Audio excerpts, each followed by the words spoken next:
Il est 19h17, c'est l'heure des grands débats d'Europe Soir avec vous, Nicolas Poincaré. Google fait-il main basse sur la médecine? Vous pouvez réagir à tout moment sur Twitter si vous le souhaitez, #E1soir.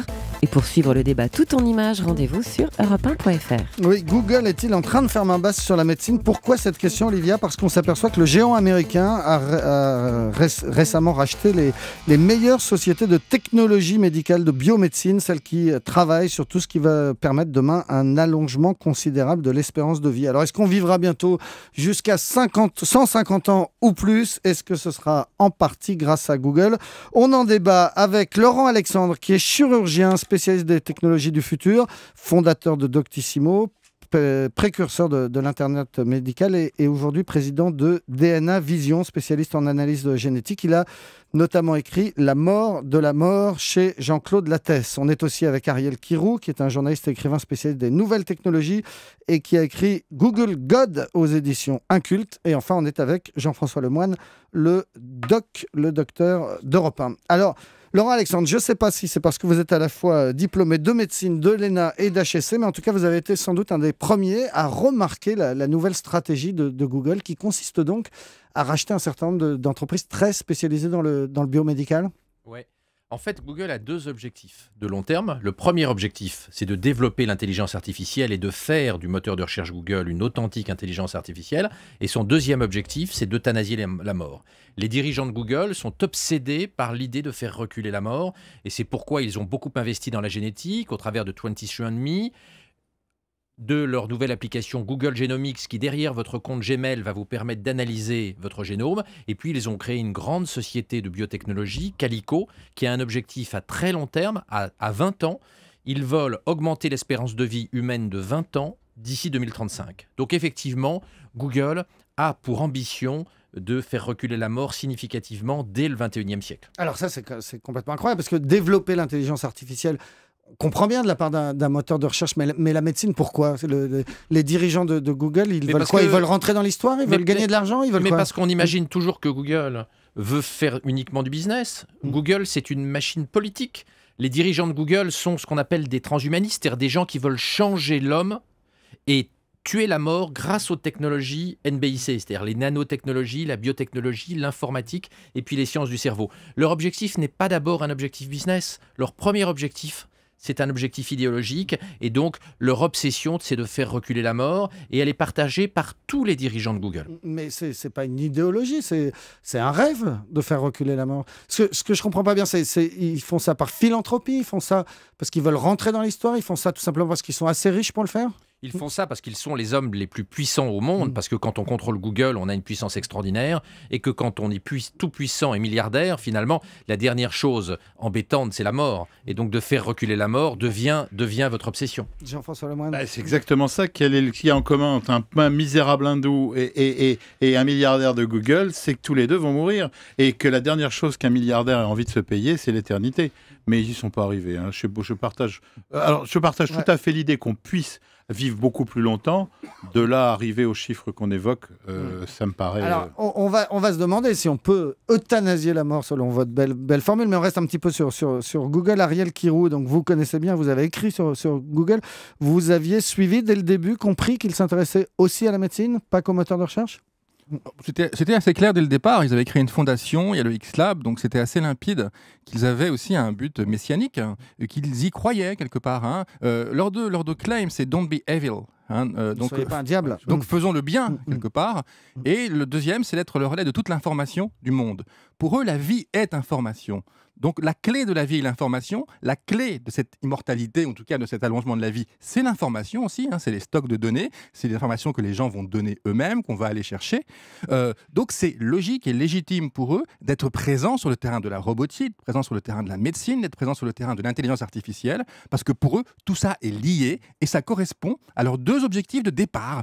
Voilà, parce que si on s'informe, c'est aussi notamment par rapport à sa santé et que ce sont les informations clés majeure entre toutes les informations que celles qui concernent la santé des gens et de l'ensemble d'une population. Alors, ça a pris quelle proportion au sein de Google, ces investissements, sans donner de chiffres? Parce qu'on sait qu'ils font aussi, par exemple, des voitures sans chauffeur. Ils ont investi beaucoup dans ces voitures qui roulent toutes seules. Mais la médecine, c'est vraiment central? Non, ce n'est pas central. Mais quand on dit ça, on a le sentiment qu'on va mesurer l'importance d'investissement en fonction tout simplement juste de la proportion, de ce qu'ils représentent globalement. C'est très important pour Google, même si évidemment aujourd'hui, ce n'est pas là où ils dépensent les plus grandes parties de leur argent. Hein, mais c'est majeur. Voilà. Il faut quand même pas oublier que c'est quand même des faiseurs d'argent, hein, et de dire ils sont en train de faire reculer la mort et ça. Qui possède aujourd'hui toutes les données médicales du monde sera d'une puissance totale. Je vous donne juste un exemple. Le monde des assurances ne rêve que d'un endroit où on pourrait savoir tout ce qui va se passer. Donc, si vous voulez, il faut aussi dire qu'ils ont sans doute cette espèce d'envie de nous offrir l'éternité. Ils ont surtout envie de gagner beaucoup d'argent avec leur stratégie. Laurent, Alexandre, il y a sans doute un point commun entre l'informatique et la médecine de demain, c'est qu'effectivement, de plus en plus, c'est de l'information. La médecine de demain sera beaucoup le génome, notre ADN, une accumulation d'informations. C'est là que ces deux mondes se rejoignent. C'est là qu'ils se rejoignent. L'ordinateur et le toubib finissent par travailler ensemble. La médecine devient numérique. On voit bien au travers de la génétique, hein, le séquençage ADN d'un individu, ça représente en données brutes 10 000 milliards d'informations par patient. Donc ce sont des montagnes de données. Qui mieux que Google est capable de donner du sens à ces informations? En tout cas, les dirigeants de Google pensent qu'ils ont vocation à organiser nos données médicales, à les structurer et à en sortir de la valeur pour augmenter notre espérance de vie. Il est clair que la santé est à un moment tout à fait charnière. On le voit au travers du séquençage ADN dont vous parliez. Le coût du séquençage ADN sur 10 ans a été divisé par 3 millions. C'est-à-dire que ce qui était un exploit qui a duré 13 ans, le premier séquençage ADN, se fait aujourd'hui en quelques heures et ne coûte plus que 1 000 $. Alors tous vos auditeurs, ça coûtait 3 milliards de dollars. Le premier a coûté 3 milliards de dollars. Clinton qui décide, c'est comme aller sur la Lune. Le pari de Kennedy, c'est aller sur la Lune. Le pari de Clinton, c'était de faire le premier séquençage. Et il a réussi. Et il a réussi, mais au bout de 10 ans. Ce qu'aujourd'hui, pour 1 000 $, Laurent Alexandre va vous faire la même chose. Il peut vous faire le séquençage de votre génome sans aucun problème. Vous allez retrouver avec tellement d'informations que de toute façon, il ne saura pas comment faire lui non plus. Mais en tous les cas, toutes les informations, il peut vous les donner. Alors Alexandre, c'est votre métier aujourd'hui de faire de... Tout à fait. Et je mesure... Et donc pour l'instant, vous facturez 1 000 $ un séquençage? Un séquençage aujourd'hui est tombé à 1 000 $. Mais j'ai intérêt à attendre encore 1 an ou 2, vous allez me le faire à la moitié, non? Ce sera remboursé par la sécurité sociale dans les années qui viennent. Non, mais ce qui est important, c'est de voir que derrière ces données génomiques, ces montagnes de données, il va y avoir des algorithmes. Et que le pouvoir médical, il va être dans les mains de ceux qui auront les algorithmes, c'est-à-dire qui sauront transformer ces montagnes de données en des décisions thérapeutiques. Et c'est en ce sens que la bataille planétaire qui se joue sur l'information médicale, sur la génétique et sur l'ensemble des nanobiotechnologiques est fondamentale. Nous courons le risque aujourd'hui, si nous continuons à ne pas investir dans ces secteurs, à être aussi menacés que nous le sommes dans le domaine des médias face à Google. Il est urgent qu'il y ait une réponse européenne, une réponse française et qu'on investisse massivement dans ce qui va être le cœur de l'industrie biotechnologique dans quelques années, c'est-à-dire l'analyse de ces données, le data mining, ce qu'on appelle le big data, c'est-à-dire la gestion de ces milliards et de ces milliards de données. Et nous avons pris un retard qui est aujourd'hui absolument considérable dans tous ces secteurs. Ces milliards de données, donc notre ADN, le séquençage complet, qui aujourd'hui tient sur une clé USB. Ouais. Alors, l'analyse des données finales tient sur une clé USB, mais les données d'origine, 10 000 milliards d'informations, ça ne tient pas sur une clé USB. Pas encore. Mais qu'est-ce qu'on en fait de ces informations? À partir de ces informations, on peut connaître nos prédispositions à des maladies. Donc, on peut changer son mode de vie pour éviter les maladies auxquelles on est prédisposé. On peut aussi mieux adapter les traitements, notamment dans le domaine du cancer. Et puis demain, comme la thérapie génique va se banaliser dans les 10 à 15 années qui viennent, quand on aura une anomalie de son génome, on le changera, c'est-à-dire qu'avec des enzymes qu'on appelle les nucléases, on retirera le morceau d'ADN qui ne nous convient pas et on changera le morceau d'ADN pour une séquence qui n'entraîne pas la maladie. D'ailleurs, on vient, il y a quelques semaines, de faire naître 2 petits singes dans lesquels on avait fait plusieurs modifications génétiques lors de l'embryon pour supprimer des morceaux d'ADN problématiques. Donc, le séquençage permet de mieux comprendre ce qui va nous arriver et demain, ça permettra de piloter les modifications génétiques que nous allons faire à notre génome.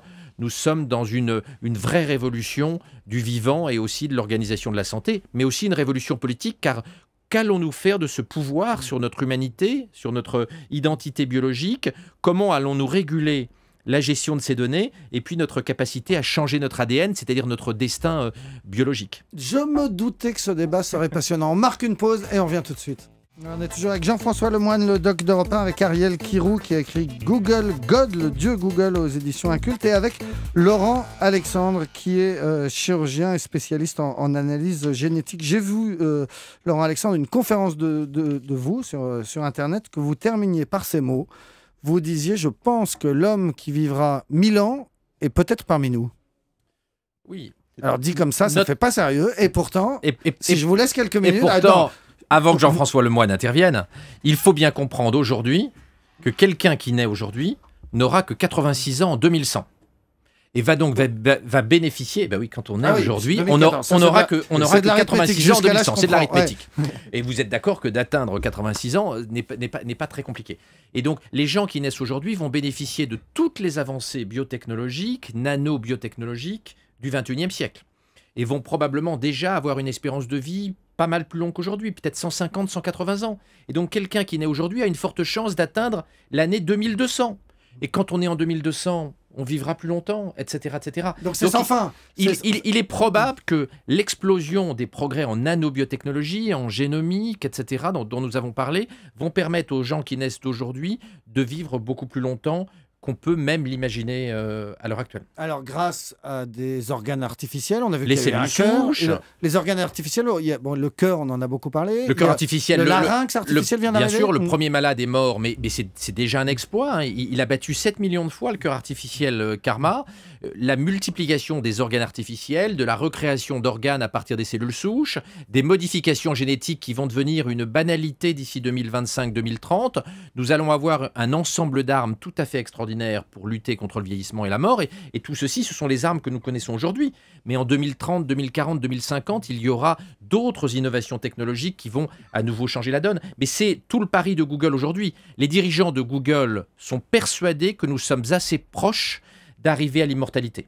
C'est-à-dire les dirigeants de Google, ils l'ont écrit des tas de fois, sont persuadés que les technologies NBIC, les nanobiotechnologies, l'informatique et les sciences du cerveau vont nous permettre prochainement de lutter de façon décisive contre la mort. Ouais, mais vous-même, vous avez tendance à les croire. Parce que, dit comme ça, les dirigeants de Google prévoient l'immortalité, on se dit, ok, c'est des charlots. Mais vous n'avez pas l'air du tout d'un charlot. Je pense que les dirigeants de Google ont raison de penser que le 21e siècle va faire significativement reculer la mort. Et que la technologie qui aujourd'hui explose, on le voit bien dans tous les domaines qui nous entourent, va lutter de plus en plus efficacement. Ce qui ne veut pas dire que toutes les maladies vont disparaître demain, l'année prochaine. Mais en tout cas, nous aurons des armes de plus en plus puissantes pour faire reculer la mort au 21e siècle. Ce qui pose des questions politiques, philosophiques immenses. Jean-François Lemoine. Et financières. Alors, c'est vrai qu'on l'écouterait pendant des heures. Je vois totalement sous le charme. Ça vous plaît de vivre jusqu'à encore 2000 ans, Nicolas? Moi, je vais vous dire, j'adore, il sait que je l'adore et qu'on est très amis, mais il me fait penser, je l'imagine, arrivant il y a 5000 ans dans une grotte de l'ère préhistorique avec son attaché-caisse et disant à des néandertaliens totalement affamés, leur dire, je vous promets que le régime du camp, ça marche. Et ben, qu'est-ce qu'il ferait? Il l'aurait mangé immédiatement, lui. Donc, si vous voulez, c'est formidable et il faut donner de l'espoir aux gens. Mais c'est vrai qu'il y a une chose, j'aimerais bien que Laurent nous dise comment il voit la médecine, parce qu'elle est totalement à deux vitesses, la médecine. Vous croyez que c'est pour tout le monde ce qu'il est en train de nous décrire là? C'est pour qui? Oui, mais Jean-François, tu sais très bien que au début, lors des premiers téléphones portables, on a dit il n'y a que les ministres et les milliardaires qui auront un téléphone portable. Et finalement, tout le monde l'a. Lors du premier séquençage, on a dit on en a fait un, on n'en fera pas un deuxième, c'est trop cher. En réalité, on est en train de généraliser le séquençage ADN. Il va bientôt coûter 100 $, sur le prix d'un pantalon, et tous les Français vont être séquencés et c'est la sécurité sociale qui paiera. Il a la raison, mais donc en réalité, ces technologies, elles ont une caractéristique, c'est que le prix s'effondre très rapidement. On l'a vu sur l'électronique, on le voit aujourd'hui sur la génétique, on le verra demain sur les cellules souches, puis sur les modifications génétiques. Et en réalité, cette médecine NBIC, cette technomédecine, il est probable qu'elle sera accessible à tout le monde, qu'elle sera payée par la sécurité sociale et que nous n'aurons pas une médecine à deux vitesses. Vous nous annoncez par exemple pour bientôt des implants dans le cerveau, ça c'est quelque chose qu'on fera? Il y en a déjà des implants dans le cerveau. Oui. Il y en a déjà dans la maladie de Parkinson, dans les troubles psychiatriques, dans certains troubles psychiatriques graves. Il y en aura de plus en plus. Les premières rétines artificielles sont implantées à l'heure actuelle chez les gens qui sont aveugles. Les implants, ça marche? Alors ça donne une vision très floue et avec simplement quelques pixels, comme les premiers téléphones des années 90, mais on estime que d'ici 10-15 ans, on pourra récupérer une vision à peu près normale grâce aux implants rétiniens de cette époque. Mais pour rester dans le cerveau, vous pensez que des maladies comme l'anorexie, comme les bipolaires, dans etc. Dans certains troubles alimentaires, on commence à mettre des implants dans le cerveau avec des résultats un implant dans le cerveau, concrètement, ça veut dire quoi? On branche une petite puce avec un capteur que l'on met dans la zone du cerveau que l'on sait stimuler. Mais ça fait 20 ans qu'on le fait dans le Parkinson. Ah bon? C'était inventé par des Français, ça marche très bien. Moi, je pense qu'il oublie, c'est très technologique tout ça, mais il y a aussi qu'on va essayer de comprendre la raison des maladies. Les maladies, vous parliez des maladies mentales. Les maladies mentales, on est à peu près sûr que c'est un dérèglement qu'on ne connaît pas encore. On est comme un peu devant le cerveau, comme un singe devant un moteur de Ferrari, et on vient de s'apprendre qu'en tournant à gauche, ça dévisse ou ça visse, et on est encore loin de comprendre l'injection électronique. Donc, si vous voulez, on va vers ça. J'adore tout, et il a probablement raison, Laurent Alexandre. Le problème, c'est que il faut faire attention. On nous le reproche suffisamment, nous les journalistes de santé, de dire toujours « Oh, il y a un truc génial sur la souris, on est en train de démonter le virus un virus et ça marche chez la souris. » Mais so what? Donc c'est vrai qu'il a raison. Je pense que déjà de nous expliquer qu'on peut vivre jusqu'à 200 ans assez rapidement, c'est déjà pas mal. L'immortalité. Non, mais il faut bien voir que des choses qui paraissent très compliquées, comme de comprendre le fonctionnement du cerveau, est facilité par l'évolution de la technologie. Comprendre le cerveau, comprendre comment fonctionnent nos 100 milliards de neurones et nos 100 000 milliards de connexions synaptiques nécessite des ordinateurs très puissants. Justement, la puissance des serveurs informatiques, elle explose.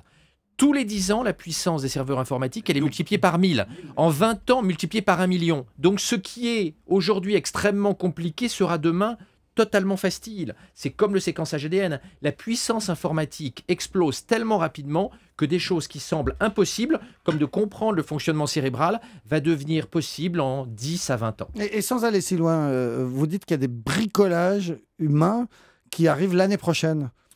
Qu'il y a plein de choses qui se passent en ce moment qu'on ne connaît pas parce qu'il n'y a pas encore eu de conséquences, mais en 2015, on va voir des choses. Ce qui va être le plus spectaculaire, et on en parlait à propos des singes tout à l'heure, c'est que notre capacité de modifier notre génome, c'est-à-dire de modifier nos chromosomes, notre ADN, va se démocratiser maintenant relativement rapidement. Le coût des enzymes qui permettent de couper un morceau d'ADN et de le remplacer, c'est-à-dire de faire une manipulation génétique, a été divisé par 1000 en 9 ans. Donc on est dans une phase de démocratisation, de simplification des technologies de thérapie génique. C'est-à-dire l'équivalent des OGM, mais chez l'homme. Ce qui ne manquera pas d'être polémique et certains s'y opposeront. Déjà sur le blé, ça fait scandale. S'y opposeront peut-être, mais je pense que même les écologistes, s'ils ont une maladie grave, accepteront les manipulations génétiques de leur ADN. Car ils préféreront être manipulés génétiquement que morts. Même les bobos qui refusent le maïs génétiquement modifié, à mon avis, accepteront les thérapies géniques s'ils doivent éviter la mort ou une maladie grave comme la myopathie. Nous sommes aujourd'hui à un tournant. L'explosion de nos capacités technologiques et la croissance sans cesse plus forte de notre puissance informatique fait que des choses impossibles deviennent progressivement possibles. En tout cas, pour revenir à notre sujet qui est Google, c'est bien le pari de Google. Si Google rentre aujourd'hui dans la lutte contre la mort, c'est qu'ils ont identifié que nous sommes à un moment charnière où la technologie va nous permettre de changer radicalement notre rapport à la maladie, même si, comme Jean-François Lemoyne a tout à fait raison de le dire, toutes les maladies ne vont pas être guéries du jour au lendemain. Ariel Kirou, ils l'ont compris quand les boss de Google, les Californiens, que l'avenir c'était la biomédecine? Je crois qu'ils l'ont compris assez tôt, notamment parce que l'un des deux fondateurs de Google, Sergey Brin, est marié donc à une femme, a été marié parce qu'ils se sont séparés, ils ont divorcé, en tout cas qui travaille sur ce territoire donc de la génétique et qui a créé une société qui s'appelle 23andMe, qui est justement donc travaille sur ces logiques donc de génomie personnelle, c'est-à-dire de la capacité des gens à connaître des données par rapport à leur génome pour effectivement anticiper des maladies, d'autres choses telles que celle-là. Mais ils le comprennent d'autant plus facilement qu'aux États-Unis, il faut bien se mettre ça dans la tête, cette logique de se connaître en permanence, d'avoir un bracelet connecté qui vous dit combien de calories vous dépensez lorsque vous montez les escaliers, c'est quelque chose qui est totalement naturel pour eux. Pour nous, pour le quotidien effectivement des Français, on se dit non mais pourquoi ils veulent tout calculer comme ça sans cesse? Bon, ça nous dit pas grand-chose. Pour eux, c'est normal, c'est naturel. C'est-à-dire qu'ils veulent tout savoir sans cesse.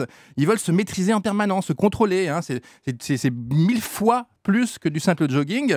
Donc cette logique de se dire, en contrôlant les informations qui sont celles de notre corps, je vais pouvoir vivre plus longtemps, vivre mieux et plus longtemps, c'est quelque chose qui pour eux est à ce point naturel que pour Google, qui se veut donc le relais de toute l'information du monde, de la planète et de l'univers, être sur ce terrain est naturel. Donc ça fait au moins 10 ans, voire même beaucoup plus, hein, cette vision, surtout qu'ils y croient, les gens de Google, ils croient en la connaissance. Je veux dire, hein, ils la voient peut-être pas de la même façon que nous, hein, ils imaginent la monétiser, donc c'est une autre philosophie, mais ils y croient réellement. Hein, voilà, ils ne sont pas cyniques par rapport à ça, quels que soient leurs nombreux défauts. Alors pour l'instant, Google, c'est surtout un moteur de recherche, donc je l'utilise tous les jours pour faire une recherche sur Internet, mais demain, ça rentrera dans ma vie quotidienne beaucoup plus. C'est déjà beaucoup. 80% des téléphones portables fonctionnent sous Android, qui est la propriété de Google. C'est-à-dire 80% des téléphones portables sont contrôlés par le système d'exploitation de Google. Google est déjà présent dans beaucoup de secteurs. Oui, mais au-delà du téléphone portable, en quoi ils vont rentrer dans ma vie demain? Par des objets connectés? Oui, des objets connectés, mais déjà le téléphone portable, voilà, la Google Car, le téléphone portable, en fait, il va être connecté à tout type en fait d'outils. Je veux dire, quand la porte sera connectée, lorsque ma chemise sera connectée, lorsque voilà, comme la nouvelle lentille, hein, la lentille intelligente pour les diabétiques que Google a développée, est une lentille que les diabétiques mettent sur leur œil et qui mesure en continu la glycémie, pour avertir quand il faut adapter la dose de médicaments. Nous allons avoir de plus en plus de dispositifs. Elle est en cours de développement, elle va être commercialisée dans quelques trimestres. On va avoir de plus en plus de dispositifs, dont certains seront développés par Google, qui vont nous alerter des modifications de nos caractéristiques biologiques, électrocardiographiques pour le cœur, et qui nous permettront d'ajuster nos traitements et nous préviendront en cas d'urgence médicale. Et à partir du moment où toutes ces données-là seront envoyées au médecin, parce que c'est le médecin quand même qui va finir par gérer la santé, c'est qu'elles sont disponibles et c'est que Google les aura. Voilà. Et alors, faut s'en inquiéter? Bah écoutez, c'est toujours un peu inquiétant quand un énorme moteur de recherche possède toutes vos données. Imaginez demain que vous vouliez faire un prêt et qu'un assureur aille sur votre dossier, vous allez voir un petit peu le prix du prêt si jamais ils s'aperçoivent qu'effectivement vous avez un problème. Oui, mais imaginez que Google me fasse vivre en bonne santé jusqu'à 150 ans. Oui, mais alors vous voulez que je vous fasse tout le monde dira oui. Non, vous voulez que je vous fasse déplaner 15 secondes parce que la chose qui ferait progresser la médecine plus que toute la recherche du XXe siècle, on le connaît, c'est qu'en un instant le monde arrête de fumer. Alors vous voyez, c'est simple. Mais ça, je sais que ça vous fait déplaner. Casse le rêve, Jean-François Lemoyne. Une pause et on revient. Ouais, on parle des énormes progrès qui sont bientôt attendus en matière de biomédecine. On parle de Google qui investit massivement dans ce domaine. Et on n'a pas encore parlé, à Ariel Kirou, de la robotique. C'est important. Là aussi, Google est en train de rafler à peu près Google, tout. Depuis il y a quelques mois, a racheté, je crois, 6 ou 8 entreprises, 8 entreprises, qui étaient les cadors. Les cadors de la robotique, y compris une entreprise qui faisait des robots chiens absolument incroyables pour l'armée des États-Unis. Bon voilà, ils ont racheté tout ça et Andy Rubin, donc, qui est celui qui dirige cette nouvelle antenne dédiée à la robotique, était celui qui dirigeait donc le mobile, hein, c'est-à-dire le système d'exploitation Android. Et depuis qu'il est gamin, c'est un fan de robotique, au point que quand ils ont décidé de faire quelques mobiles quand même qui seraient pur Google, ils l'ont appelé Nexus, hein, et les Nexus 6, donc c'est les Android de Blade Runner. Donc dès le départ, en fait, hein, le système d'exploitation, c'est-à-dire ce que vous utilisez lorsque vous avez un téléphone mobile Samsung qui fonctionne sous Android, eh bien dès le départ, cette logique de l'intelligence artificielle, cette logique de la vie après la vie, eh bien elle est présente. Elle est présente, ça les motive depuis le départ. Depuis 20 ans, je veux dire, c'est en eux, profondément, tout donc simplement. Ils ont tout en matière... Ouais. Ils vous fascinent ou ils vous font peur? Mais justement, c'est la question que j'allais vous poser. Est-ce qu'il faut en avoir peur? Alors, non, Alexandre. De toute façon, on ne va pas arrêter Google, on ne va pas interdire Google et on ne va pas faire la guerre à Google. La question qui se pose pour un pays comme la France, c'est est-ce qu'on est spectateur, utilisateur de ces produits-là, ou est-ce qu'on est aussi industriel, producteur? Est-ce que nous existons dans cette scène industrielle? Est-ce que nous nous réveillons? Est-ce que nous commençons à arrêter de ne penser qu'au passé, à essayer de sauver tous les canards boiteux qui existent? Et est-ce qu'on se met à participer aux industries du futur pour exister face aux acteurs comme Google? Et donc, notre principal problème, c'est pas de détruire Google, on va pas détruire Google, c'est est-ce qu'on créer des actifs industriels à côté de Google ou est-ce qu'on devient complètement vassalisé parce que nous aurions raté la révolution technologique du 21e siècle? Aujourd'hui, partis comme nous sommes partis, nous sommes complètement largués dans tous ces domaines-là et le scénario le plus probable, si des pays comme la France ne se réveillent pas et n'investissent pas massivement dans les technologies NBIC, c'est que nous allons être économiquement vassalisés et nous allons beaucoup le regretter dans 10 à 20 ans. Alors, attendez, NBIC, comme on a employé le terme assez souvent, j'essaie de résumer. Nano, N comme nano, ça veut dire miniaturisation. Voilà. Bio comme biotechnologie, dont on a beaucoup parlé. L'informatique. La puissance de calcul. Et puis c'est la cognitique, c'est-à-dire c'est les sciences de l'intelligence artificielle, l'intelligence du silicium, et puis les sciences du cerveau, c'est-à-dire l'intelligence biologique, la nôtre. Et Google, ils sont dans le N, dans le B, dans le I Ils sont et dans le partout. C? Ouais. Google est la première entreprise mondiale qui est présente dans l'ensemble des NBIC. Nanobiotechnologie, l'informatique bien sûr, les sciences du cerveau et l'intelligence artificielle. Google est la première entreprise globale du 21e siècle. C'est ce qui en fait sa puissance actuelle. C'est que Google, en maîtrisant l'intelligence artificielle mieux que quiconque, arrive à être présent dans toutes les industries du 21e siècle. La lutte contre la mort, la lutte contre le vieillissement, la robotique, on en a parlé, la domotique, c'est-à-dire la gestion de la maison intelligente, la voiture qui se conduit toute seule, la Google Car, les téléphones portables, 80% des téléphones portables contrôlés par Google. Google est présent dans l'ensemble des industries qui construisent le 21e siècle. Et si nous ne nous réveillons pas, nous allons devenir une nation sous-développée. Mais même si on se réveille, on a l'impression que c'est que le début, leur puissance d'aujourd'hui n'est rien à côté de ce qu'elle pourrait être demain, non? Si nous nous mettons à travailler et si nous investissons dans les technologies de demain, nous pouvons rattraper une partie de notre retard. Je conjure les politiques, M. Montebourg, tous les ministres en charge de ces secteurs-là, d'accélérer la cadence. Il est absolument urgent que nous comprenions ce qui se passe avant qu'il soit trop tard et avant que notre retard soit irrattrapable. Je reviens sur leur motivation. On en parlait tout à l'heure, vous parliez de leur idéologie. Leur idéologie, c'est de changer l'homme? Leur idéologie, c'est changer l'homme. Il se trouve que la totalité des dirigeants de Google sont ce qu'on appelle des transhumanistes. C'est-à-dire des gens qui pensent qu'il est légitime d'utiliser toute la puissance des nanotechnologies, des biotechnologies, de l'informatique et des sciences du cerveau pour faire reculer la mort et augmenter les capacités de l'homme. Ce que les Américains, les Californiens appellent l'enhancement, c'est-à-dire le renforcement de l'homme. C'est bien, comme on le disait au début de l'émission, un projet politique, bien plus qu'un projet business. Google résonne à 20 ans, à 30 ans, à 50 ans, alors que nos États résonnent à 6 mois, comme on le disait tout à l'heure avec votre autre invité. Google est une des rares entités dans le monde qui résonne à très long terme, et c'est ce qui fait sa force. Les politiques résonnent à 6 mois, Google résonne à 50 ans. La bataille entre les deux risque de se faire à notre désavantage. Ariel Kirou, vous êtes d'accord avec ça? Oui, je suis tout à fait d'accord. Après, en plus, il y a une grande subtilité chez Google, c'est-à-dire qu'ils ont un art pour faire travailler les autres, hein. Le moteur de recherche, il vit parce qu'on l'utilise. Le système d'exploitation des téléphones mobiles, c'est pas eux qui vont le mettre dans les téléphones, ils vont laisser les grands fabricants de téléphones le faire. Et dans le territoire de la médecine, ils vont faire pareil quelque part. C'est qu'ils vont s'appuyer sur un tas de gens. Je veux dire, Calico, Apple, leur concurrent, y est aussi. Hein, et le patron de Calico, c'est quelqu'un qui vient donc d'une boîte de génétique qui était très proche des gens d'Apple. Président du conseil de surveillance. Voilà, d'Apple. Donc en fait, ce qu'il faut bien aussi se dire, c'est que leur puissance, c'est aussi qu'ils savent se mettre potentiellement, se dire, être là partout, comme si de rien n'était, en laissant les gens faire. Et ça, c'est excessivement astucieux, parce qu'effectivement, leur puissance augmente sans même qu'on s'en rende compte, et en plus, ils nous rendent des services. Donc ça, c'est quelque chose d'assez fort. Jean-François Si on ne veut pas terminer complètement déprimé et regarder un DVD collector de la piste aux étoiles ce soir pour s'endormir, il faut se dire qu'il y a aussi des gens qui ils essayent de nous faire gober tout ce qu'ils font avec le rêve d'éternité. C'est là où je ne suis pas tout à fait d'accord avec Laurent, parce que c'est vrai et contre ça, il y a quand même quelqu'un qui s'appelle Bill Gates. Bill Gates, il est aussi riche, il a été aussi innovateur. Bill Gates, il essaye de vacciner tous les enfants contre faire disparaître des maladies. Alors, il faut se dire qu'il y a aussi des gens qui ont une connaissance terrible et qui essayent de faire encore des choses, parce que sinon, c'est un peu déprimant quand même. Hein, après, on est parti du rêve total, et là, on est sur quelqu'un qui est une espèce de monstre qui est en train, à 50 ans, de nous dessiner le monde dans lequel on va vivre. Il a raison, Laurent, il faut qu'on se... Mais pas forcément pour être derrière Google. À mon avis, il faut trouver des alternatives. Et Eric Schmidt, c'est le patron de Google. Il est très différent de Bill Gates. C'est pas du tout la même philosophie. Mais c'est pas le patron.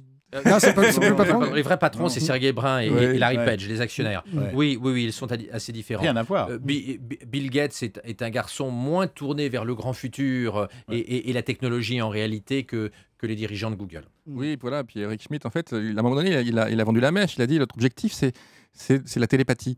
Hein, c'est-à-dire, c'est d'anticiper des désirs de chacun, quelque part. Et donc, quel est le désir le plus ultime? C'est celui de vivre le plus longtemps possible. Et on va donc l'anticiper. Sans même, on va anticiper ce désir et on va dire aux gens comment il faut faire pour y arriver. Donc, c'est une grande puissance. Ceci dit, Eric Schmidt n'a pas le pouvoir. Hein, c'est que le Eric Schmidt, c'est le VRP. Et donc, notre cher président a vu une marionnette. Mais ils voilà. anticipent François Hollande déjà. a vu une Une marionnette. marionnette, voilà. Les vrais boss, Une c'était- très bonne marionnette. Les vrais boss, c'est les deux fondateurs de Google qui ont la majorité, qui détiennent en fait l'entreprise au niveau de l'actionnariat. Et donc, ils se montrent jamais et ils n'accordent même pas quelques minutes au président de la planète. Ils font déjà anticiper. Regardez, vous prenez un billet pour aller en Turquie sur une compagnie et pendant une semaine, vous allez recevoir des appels sur votre Google, comment réserver un hôtel. Ils savent déjà ça, ils anticipent déjà. Et bien ça, c'est que le tout petit côté de la lorgnette. Oui, mais alors, pour terminer, Laurent Alexandre, Jean-François Lemoyne trouve que tout ce qu'on a dit ce soir est très, très inquiétant. Moi, je trouve pas. Je trouve qu'on a aussi dit qu'on allait vers des progrès médicaux énormes. Google va probablement faire des progrès considérables à la médecine. Il faut les contrôler. Notre problème, c'est de les contrôler et d'y participer. C'est-à-dire qu'une partie de la valeur économique soit chez nous, il serait dramatique qu'en 2020, tous les algorithmes, tous les programmes permettant de nous soigner soient importés de Californie et que nous soyons finalement complètement vassalisés par les grandes entreprises de la Californie. Donc tout ceci est formidable, ce que fait Google est formidable. Il ne faut pas que la France devienne une nation sous-développée des technologies NBIC. Et malheureusement, c'est le chemin que nous prenons aujourd'hui. Oui, ça j'ai bien compris. Mais du côté des bonnes nouvelles, qu'est-ce que vous pouvez nous dire? Du côté des bonnes nouvelles, c'est que la médecine va évoluer dans les 10 années qui viennent, Voilà. plus qu'elle a évolué depuis 2000 ans, et que nous sommes vraiment au démarrage d'une révolution médicale qui aura d'extraordinairement bons côtés, mais il faut aussi que l'on commence à réfléchir à toutes les implications éthiques, morale et philosophique de ces progrès, car la modification de notre patrimoine génétique, la modification de notre identité biologique et génétique est porteuse de beaucoup de difficultés. Il est urgent que nous y réfléchissions. Oui. Il ne faut pas que nous soyons pris de court par ces évolutions technologiques et que nous ne les maîtrisions pas. Et en clair, c'est vous faire courir le marathon à 150 ans, parce que ça, on va pouvoir le faire, plutôt que penser que vous allez présenter le journal à l'an 3000. Moi, je suis désolé. Mon optimisme vous concernant va vers le marathon, et je suis sûr que j'ai raison. Voilà. Et on est bien plus loin que ce qui justifiait la manif pour tous ou tous à poil. Hein. C'est-à-dire que là, ils se sont levés pour la gestation pour autrui, de quelques perspectives. Mais là, on est à des années-lumière de ça. Ça veut dire qu'en termes de conflits sociaux, en termes de valeurs, en termes de qu'est-ce qui est important pour l'humain, je veux dire, là, il va y avoir des remous. Il va y avoir des remous assez solides, mais en même temps, effectivement, il y a une promesse. Et la question centrale, ça va être pour nous, c'est quoi le bien commun et comment on en profite, comment on avance, plutôt effectivement que de rester immobile, que de ne rien faire et de se dire, comme ça, on respecte nos valeurs. Je vous propose maintenant d'écouter un spécialiste de la jeunesse éternelle. Un autre, c'est Jérôme Commandeur. Il est avec nous dans un instant. Je rappelle d'abord le titre de vos livres. Ariel Kirou, vous avez écrit Google God, le dieu Google aux éditions Inculte. Et Laurent Alexandre, vous avez signé, c'était un grand succès, c'était l'année dernière à peu près ou un petit peu avant. Ça s'appelait La mort de la mort chez Jean-Claude Lattès. Comment la technomédecine va bouleverser l'humanité.